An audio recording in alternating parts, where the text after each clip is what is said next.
अभी तक UP police से रिलेटेड जितना भी वीडियो बनाया हूँ, इन सभी टॉपिक में अगर ध्यान से देखा जाए तो एक ऐसा टॉपिक है जिस चीज़ को लेके अभी भी बच्चों के अंदर काफ़ी कन्फ्यूजन है। वो है डॉक्यूमेंट वेरिफिकेशन में कौन कौन से डॉक्यूमेंट लगेंगे। तो मैं सोचा कि एक बार थोड़ा कम टाइम लेके आप लोगों को और डिटेल में बता दूं।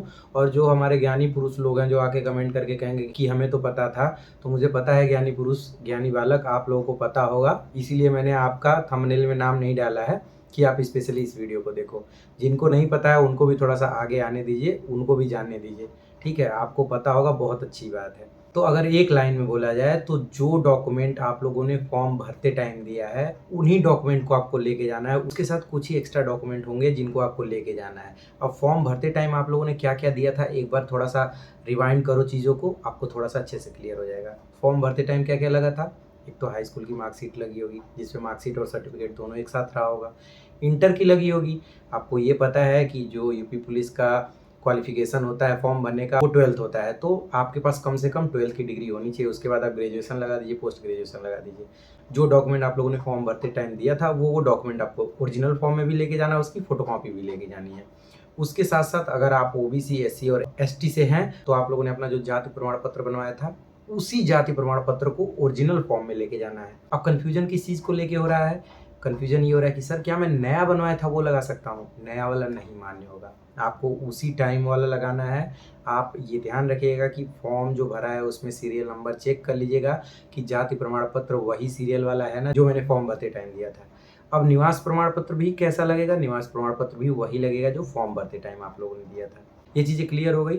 इसके साथ आपको लेके जाना है आपका आधार कार्ड। अब आधार कार्ड में क्या कन्फ्यूजन आ रहा है कि सर आधार कार्ड में मेरा एड्रेस थोड़ा सा गलत है, मेरे फ़ोटो पुराने हैं, सर उस समय मैं यहाँ रहता था लेकिन अब आधार कार्ड का एड्रेस यहाँ का है।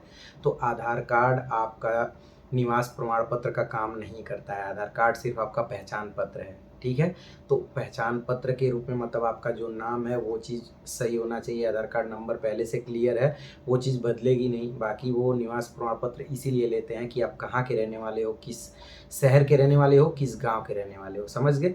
आपको फ़ोटो लेके जाना पड़ेगा। फ़ोटो भी तो फॉर्म में दिए थे और जो फॉर्म भरते टाइम फ़ोटो लगाए थे वही फ़ोटो आपको लेके जाने हैं। तो मोटी मोटा तो आप लोगों ने फॉर्म भरते टाइम इन्हीं चीज़ों को दिया था। साइन मान लो लगाए थे तो साइन तो खैर आपका उंगली आपके साथ ही जाएगा तो वो चीज़ कर दोगे। अब इसके साथ एक्स्ट्रा चीज़ें क्या लगेंगी इसको मैं थोड़ा सा डिटेल में बता देता हूँ। इस वीडियो को देखने के बाद अब आप लोगों को किसी से भी पूछने की ज़रूरत नहीं पड़ेगी कि कौन कौन से डॉक्यूमेंट वेरिफिकेशन में लगेंगे।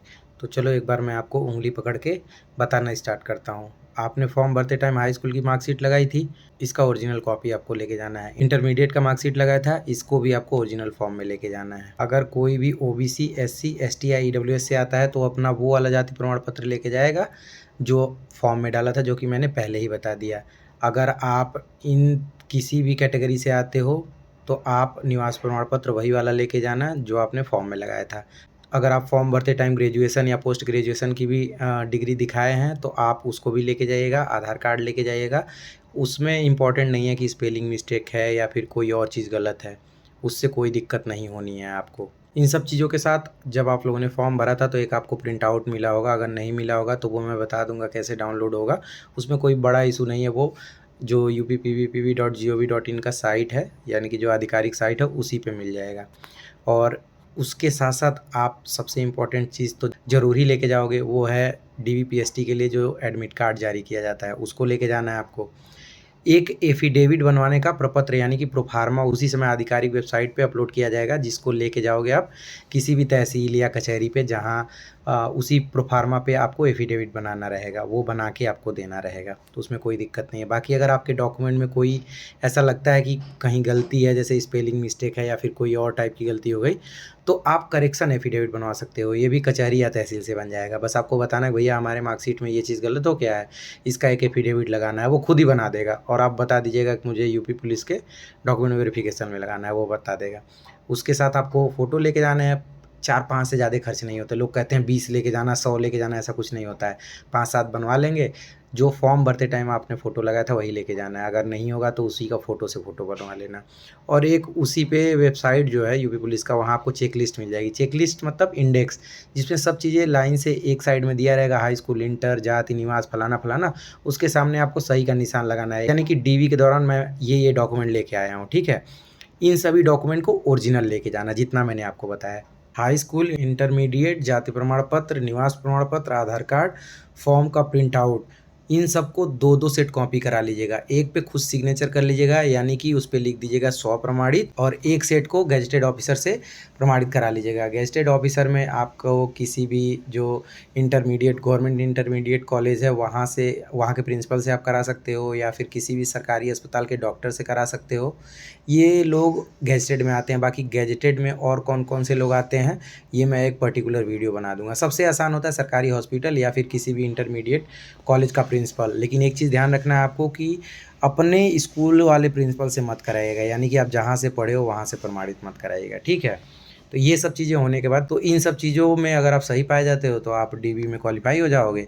बाकी उसके बाद आपका लंबाई और सीना नप जाएगा, उसके बाद आप सीधे सीधे जाओगे फिजिकल के लिए। मुझे लगता है कि शायद जैसे उंगली पकड़ के चलाना नहीं सिखाते हैं, वैसे मैं उंगली पकड़ के आप लोगों को बता दिया कि कौन कौन से डॉक्यूमेंट लगेंगे। ऐसा मुझे बताना इस वजह से पड़ रहा है कि भाई फ़ोन आ रहे हैं कि भैया मुझे थोड़ा सा बता देते हैं कि कौन कौन सा डॉक्यूमेंट लगेगा। मान लो अगर मेरे पे 100 कॉल आ गया किसी पर्टिकुलर एक चीज़ पूछने के लिए, तो मैं तो पागल हो जाऊँगा। तो इसीलिए एक वीडियो बनाता हूँ ताकि जिनको ना पता हो उनको पता चल जाए। जो हमारे ज्ञानी भाई लोग हैं, भाई आप, स्पेशली आपके लिए ये वीडियो नहीं बनाया गया। आपको अगर लगता है कि आप ये चीज़ें जानते हो तो थंबनेल पे बड़ा बड़ा लिखा होता है, आप उस चीज़ को देख के पहले ही वीडियो को क्लिक ही ना करो, ठीक है।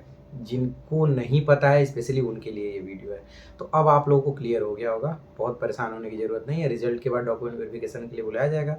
बाकी ये तो आपको पता ही चल गया होगा कि गेजेटेड ऑफिसर कौन होते हैं। पर्टिकुलर एक वीडियो में गेजेटेड ऑफिसर से भी रिलेटेड बना दूंगा, जिसमें आप आराम से जाके जो आपके डॉक्यूमेंट हैं उसको उनसे, उस डॉक्यूमेंट के फोटोकॉपी को उनसे प्रमाणित करा सकते हो। बाकी बहुत दिक्कत नहीं होती। बस एक ही चीज़ ध्यान रखना है कि जहाँ से आप पढ़े हो उस कॉलेज से प्रमाणित मत कराइएगा।